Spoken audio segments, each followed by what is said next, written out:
एक दिन महर्षि वेदव्यास और श्री कृष्ण के कहने पर पांडवों ने अश्वमेध यज्ञ करने का विचार किया। पांडवों ने शुभ मुहूर्त देखकर यज्ञ का शुभारंभ किया और अर्जुन को रक्षक बनाकर घोड़ा छोड़ दिया। वह घोड़ा जहाँ भी जाता अर्जुन उसके पीछे जाते।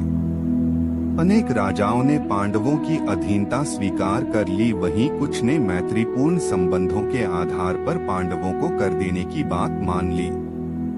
वह घोड़ा घूमते घूमते मणिपुर जा पहुंचा। मणिपुर नरेश बभ्रुवाहन ने जब सुना कि मेरे पिता आए हैं, तब वह गणमान्य नागरिकों के साथ उनके दर्शन के लिए नगर सीमा पर पहुंचा। मणिपुर नरेश को इस प्रकार आया देख अर्जुन ने धर्म का आश्रय लेकर उसका आदर नहीं किया। उस समय अर्जुन कुछ कुपित होकर बोले, बेटा, तेरा यह ढंग ठीक नहीं है। जान पड़ता है तू क्षत्रिय धर्म से बहिष्कृत हो गया है। पुत्र, मैं महाराज युधिष्ठिर के यज्ञ संबंधी अश्व की रक्षा करता हुआ तेरे राज्य के भीतर आया हूँ, फिर भी तू मुझसे युद्ध क्यों नहीं करता? क्षत्रियों का धर्म है युद्ध करना। उस समय अर्जुन की पत्नी नागकन्या उलूपी भी उस वार्तालाप को सुन रही थी। तब नागकन्या उलूपी धर्म निपुण बभ्रुवाहन के पास आकर यह धर्म सम्मत बात बोली, बेटा, तुम्हें विदित होना चाहिए कि मैं तुम्हारी विमाता नागकन्या उलूपी हूँ। तुम मेरी आज्ञा का पालन करो, इससे तुम्हें महान धर्म की प्राप्ति होगी। तुम्हारे पिता कुरुकुल के श्रेष्ठ वीर और युद्ध के मद से उन्मत्त रहने वाले हैं, अत इनके साथ अवश्य युद्ध करो। यह सुनकर बभ्रुवाहन ने अपने पिता अर्जुन से युद्ध करने का निश्चय किया। तब अर्जुन और बभ्रुवाहन के बीच घोर युद्ध हुआ। कहते हैं कि इस युद्ध में बभ्रुवाहन मूर्छित हो गए थे और अर्जुन मारे गए थे।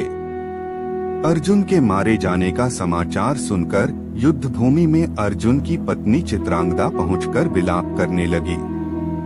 वह उलूपी से कहने लगी कि तुम्हारी ही आज्ञा से मेरे पुत्र बभ्रुवाहन ने अपने पिता से युद्ध किया।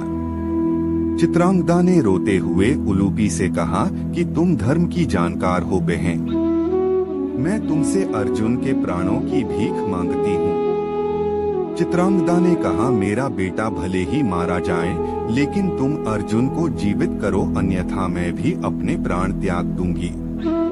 तभी मूर्छित बभ्रुवाहन को होश आ गया और उसने देखा कि उसकी माँ अर्जुन के पास बैठकर विलाप कर रही है और विमाता उलूपी भी पास ही खड़ी है। बभ्रुवाहन अपने पिता अर्जुन के समक्ष बैठकर विलाप करने लगा और प्रण लिया कि अब मैं भी इस रणभूमि पर आमरण अनशन कर अपनी देह त्याग दूंगा।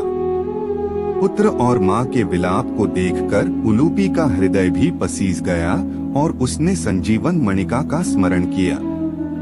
उसके स्मरण करते ही मणि वहां आ गई।